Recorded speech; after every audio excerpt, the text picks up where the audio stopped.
Hey everyone, NicMakesPlays here.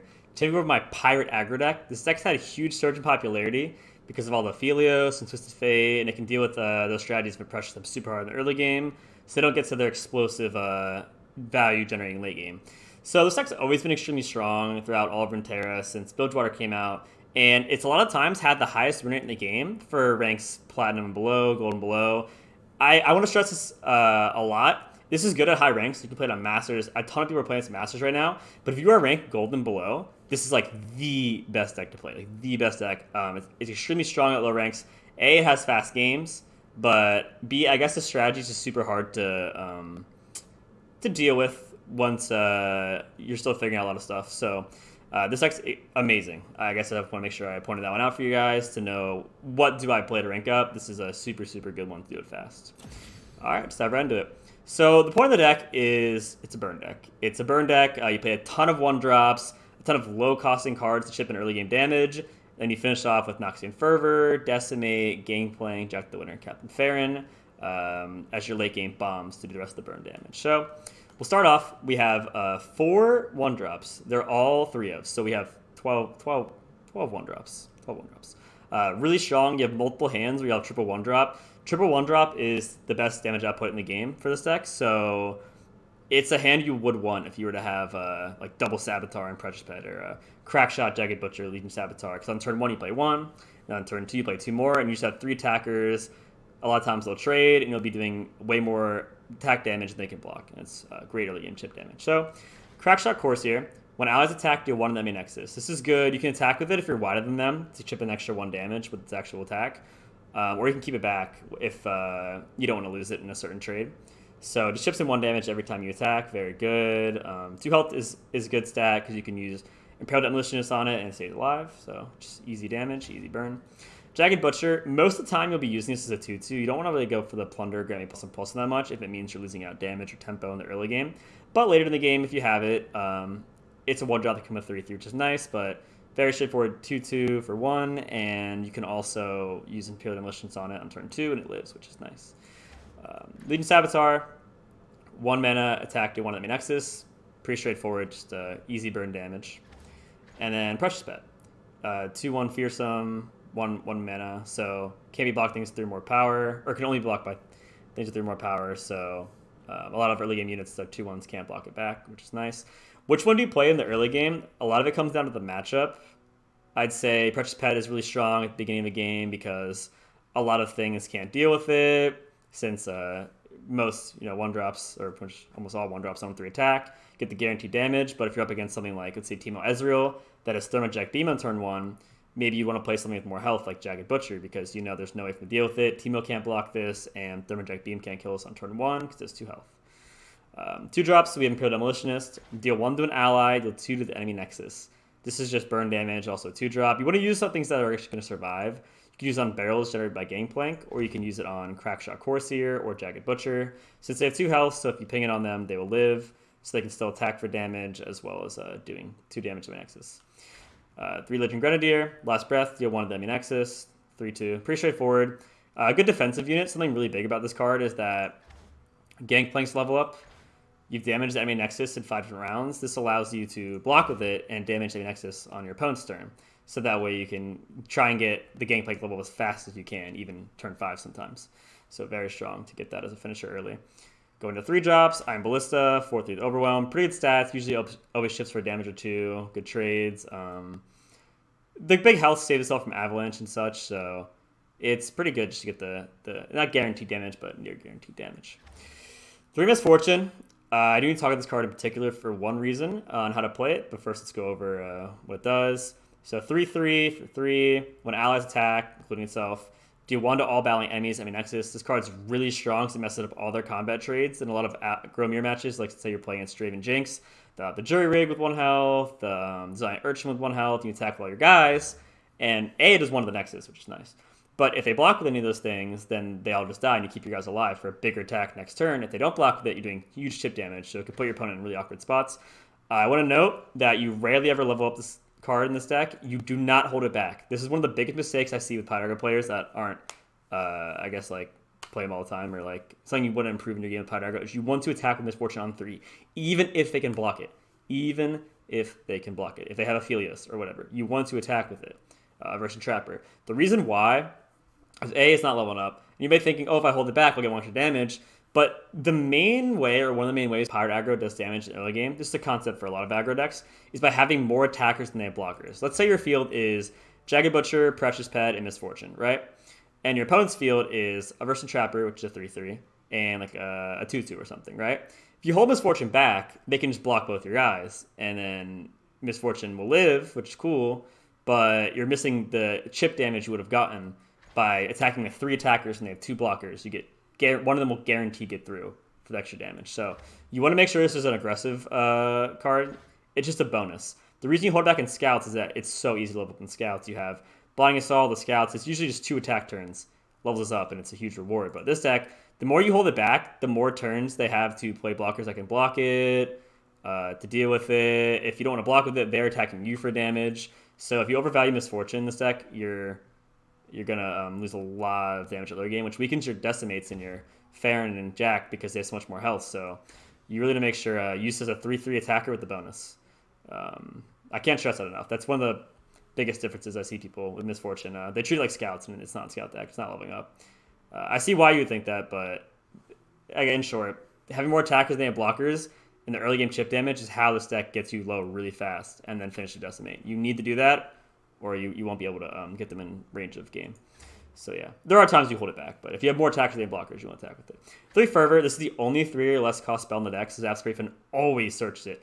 Pretty strong. This card has a lot of uses. One, it's only interaction with your opponent's cards. You mostly want to be holding this till the end as a burn finisher. Like, you want to do a lot of early game damage with your units, and then when you've done much damage to the units, they start to get field control back because, your units are pretty weak, and they start to play big guys, like maybe Trundle, Tryndamere, stuff like that. You want to go burn the Nexus afterwards, after you forfeited the board. So you want to hold this off to near the end. But same time, if they're going to level Twisted Fate, it gives you a way to deal with it. Let's say they use Gigsight on something, you can chain it. If you really kill a unit, kill lifesteal units. This is very important. Something to note is they attack the lifesteal unit like Radiant Guardian. You can block with, say, CRACKSHOT CORSAIR or Jagged Butcher, and then you Noxian Fervor the Nexus. That means that the lifesteal unit attack unit's not there anymore, which makes it so they deal no damage. It just gets blocked and nothing happens, which means they don't lifesteal because they didn't actually deal any damage. So you can block and use Fervor to negate lifesteals, which is huge in this deck. You can also use it as removal. It's mostly supposed to be a endgame burn finisher, but the option to interact is versatile, which is nice. And I guess we go Zapsprafen. So the big things are lifesteal, and it's a finisher with burn at the end. Zapsprafen, when I'm summoned, draw a spell that costs 3 or less from your deck. So 4 mana, elusive, attune. So really cool here because it chips for 2 with the elusive, but at the same time, it searches Noxian Fervor, which deals, I guess, 5, because 2 from this and then 3 from this. So it's a lot of, it gets you 5 damage. It's a lot of damage output, very strong, to always be able to search this. 3 Decimate, deal 4 to the main Nexus, pretty generic, burn finisher. That's how you finish out the games. 3 Gangplank, when I'm summoned, summon a Powder Keg. We use damage to enemy Nexus 5 different rounds. He levels up. Extremely strong level up because when summon a round start, summon a Powder Keg, attack, deal 1 to all enemies in the enemy Nexus. So if you attack with a keg, it deals 6, or it deals 2 to everything, the enemy Nexus and their field, and he has Overwhelm, push more damage. His champ spell can deal 1 to a unit, or the Nexus, or both, if it kills it, which is more damage. Very, very strong bomb. You want to level this up as fast as you can. That's one of the cool things about, again, the Legion Grenadier is it's good as a blocker to get rid of their... Because if things are going to block you anyway, in Runeterra, like, if let's say they have a 3/2, right? On turn 2 they're attacking. You'd want to block with this because they're going to block you anyway if you don't. So you save yourself the health and get the same trade you would have got next turn. But it gives you access to dealing damage on an enemy turn, which is a lot faster to deal, Nexus 5 different times, damage, level up Gangplank, you know what I mean? So you level up Gangplank faster by blocking with Legion Grenadier. Pretty easy level up. Next to Jack the Winner's card is insanely strong. This is actually one of the, like, when I think about Pirate aggro, it makes it so good. This is one of the things I'm like, oh, okay, they have access to Jack the Winner. Very powerful. Round start, create a sleep with the fishes in hand. Deal 2 to an ally to deal 2 to the enemy Nexus. Cost 0. You get one every round. Extremely powerful. If you use it on a keg, it's 3 damage. You mostly want to use it on things that are going to live. So you get, get to attack with them still, and maybe you can use another Soothe the Fetch on it. But a lot of times you push in huge damage early game by having more attackers than blockers because you're playing so many 1-drops and they're playing like 2-drops, so you go wider than them. Deal tip damage, get elusive in there, you got Decimate and Fervor ready, and you play Jack the Winner, and it's just too much to deal with. They're already trying to recover from the damage like early game, some extent don't have healing, and you just finish with the Sleep the Fishes, 2 damage every turn. The last card, Captain Farron. 8 mana, 8/8 Overwhelm. When I'm summoning, create chest meets in hand. This gives you insane reach with the 8/8 Overwhelm. Obviously puts this damage, but then double decimate. This is really good if they stop your early game pressure and things aren't going like exactly how you want. Like you're not having an amazing game where they're able to really stop you in your tracks. You can just place a huge bomb and still get the win, even though you didn't get the crazy early game damage. It's just huge reach in general. You know, if you get your opponent anywhere near like 10-ish, or I guess 8 life, then you win if you can play this and live to play him. And also it can deal the overwhelm itself. So very big bomb. Just a 1-of. Wins you a lot of games no other card wouldn't. It's pretty powerful for a 1-of slot. And pretty straightforward deck. I guess the main things to know are more attackers than them means they can't block everything. Get the chip damage in the other game with the tons of 1-drops you're swarming the field with. They try to come back, get the field. Right when they start to get it back, you finish them with a Jack, Gangplank, or Fervor, Decimate, Zap, Farron. So yeah, you want to do a lot of damage in the other game to make it easier to finish in the end game. This being able to block and dodge lifesteal is also pretty big. So let's get right into the games. All right, playing against TF Aphelios here. Currently considered like the best deck in the game by most people. So this deck, you really don't mulligan for your 1-drops and 2-drops. I don't consider this a 2-up that much because it has to deal 1 to an ally, and a lot of times your 1-ups will die to that. So we're going to full mull and try and get as many 1-drops as possible, pushing a lot of early game damage. Not the greatest hand. We have the 1-drop. You don't want to see these burn spells. You want to draw them later. But hey, now that they drew the 3rd Precious Pet, these could be interchangeable for other 1-drops. It's nice here because you can't block this with this. But triple 1-drop's very potent damage output. Triple 1-drop in general is potent damage output. It's kind of rough because it's going to kill one of our Precious Pets if we use it. But let's see if he's Aphelios next turn. We had 6 damage in the early game. Very strong. His deck the updated versions run Star Shaping and Guiding Touch now, so we should have a lot of healing. But we'll see what we can do here. We have Jack for later. I guess right now we'll just bank mana for the spell. It's kind of rough considering that... interesting. It's kind of rough considering that you really want to have the extra unit here, but I guess he could just block, and he can't block these anyway, so it's not that different if we have a unit or we don't, I guess. Didn't attack with Dustbringer. That's interesting. Alright, we'll attack everything here. Push for 6 more damage. See what he does now. Okay. It seems he doesn't have to answer these Precious Pets, so this is looking very strong so far. Pretty weird game, because usually you do have more units, but this is fine. Never lost a fair game. Oh, he wanted to play that card, right? Makes sense. Alright, he cleared those out of the way. We have Jack this turn, which is nice. Can finally play something new. Another Jack. These can get carried away pretty fast if he doesn't have ways to heal or to answer them. So let's see what he's going to do this turn. No Aphelios is making things a lot easier, but he could also use Pick a Card, which is very scary. Alright, we have to do 9 more damage. He is running Star Shapings. I'm sure he's running multiple, so he definitely has a lot of healing at his disposal. That's fine. He can't really use the Veiled Temple this turn yet. Tons of options this turn. I think I'm just going to start with this and see what he does. There's not really a big punish for this. Get the 2 damage in here, and if we can give him range of Fervor, that would be nice. Guiding Touch, okay. Alright, now he's 3 out of 8. Working towards that Veiled Temple.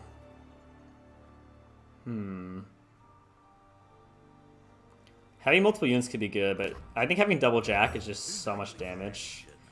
I don't want to attack in case he has some kind of tricky thing, and I already damaged this card. So there was maybe some debate to open attack, but even if we get rid of this blocker, it doesn't really matter. I'd actually rather have help from these for the Sleep with the Fishes. So this is fine by me overall. Okay.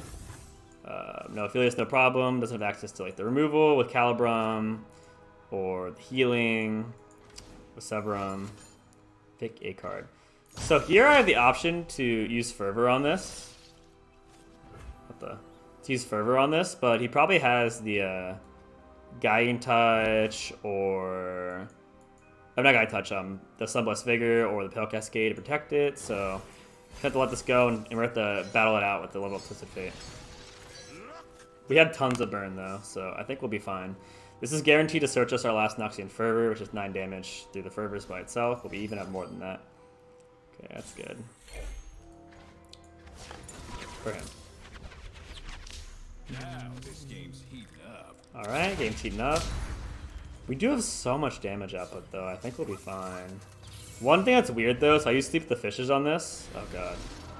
Then he can use gold card and red card to kill it. Soak it in.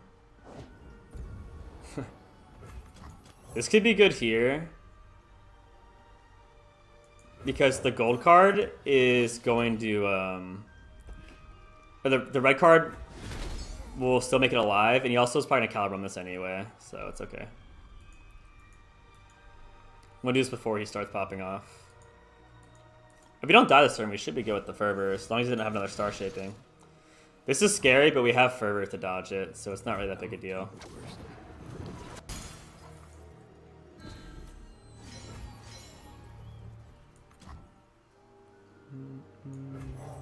Alright.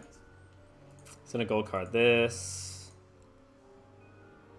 We can block with this and then use the fervor to deal 4 damage this turn. I don't know which one I'll use to keep the fishes on, because again, gold card will kill this. I want to have these here for maybe options to block with. That's pretty good. You can get like Snake or Equinox or all kind of things.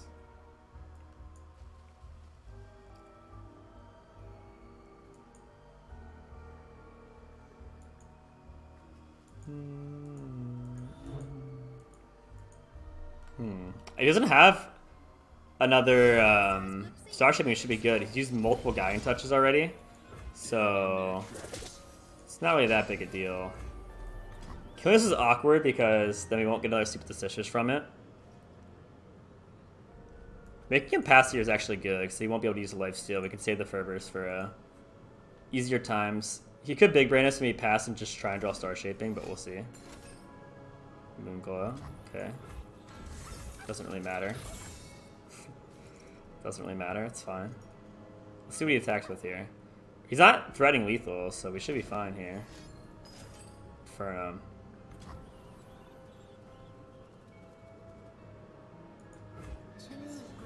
so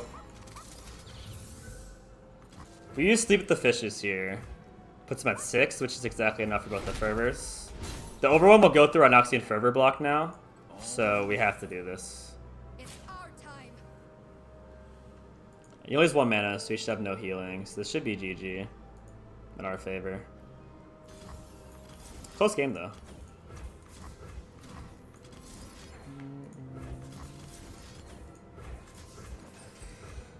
That was close. Alright, GG's. That triple Petrified opening was really strong. Even if we didn't have that though, just having a multitude of 1-drops does the job. The chip damage in. Alright. Playing against Aphelios Twisted Fate again. Pretty popular deck. Compared to the best deck of the game right now by most people. Let's try and get as many 1-drops as possible so we can go wide in the early turns and then hope that he can't catch up later. So far we have 2 1-drops. Triple 1-drop is amazing for damage output. So we really want to hope we draw another 1-drop here. Okay, we have triple 1-drop. We'll play this one here because he can't block it with an Ari Deathbringer, which is very good. There we go. Alright, get the chip 2 damage in.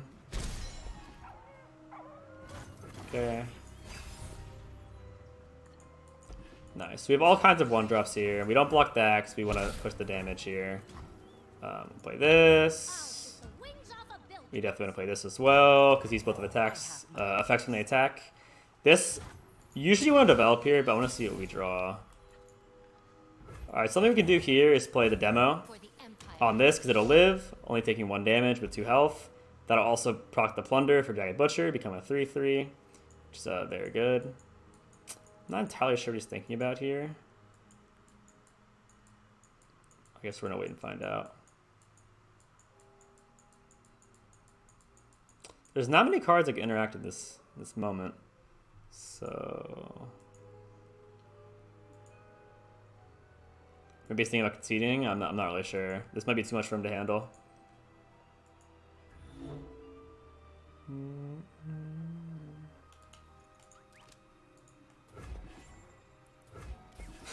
I wonder if he closed out his game. I don't know, dude. We did open very strong, and we're going to go even stronger with this. Moonlight Affliction.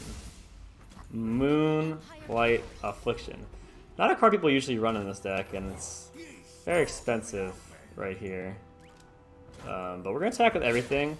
This is the whole we have more attackers than he has blockers thing that makes this deck so strong.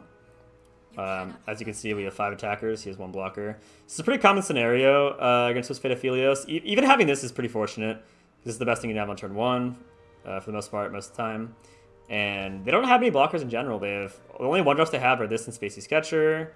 The only 2-drop they have in the whole deck is Boxipus. So they have 6 1-drops and they have just 3 2-drops. Very common scenario here.